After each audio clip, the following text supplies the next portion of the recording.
So if you're like me and you just got a brand new 2025 Jeep Grand Cherokee, sweet car, beautiful car. It took me several days to figure out how to unlock and lock the car door without using the key fob. I'm going to stick this back in my pocket. And it took me a few days. I don't know why. Once I figured it out, it's actually very intuitive. Anyway, wanted to share.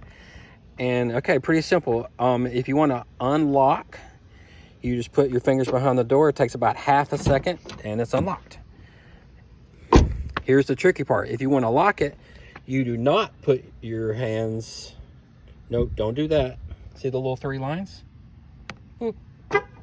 That's all you do. Unlock and lock.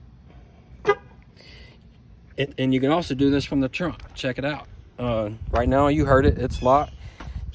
If you want to unlock, all you do is just open the trunk. It's right here, just grab it.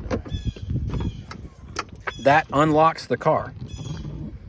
When you want to lock, there's a button over here.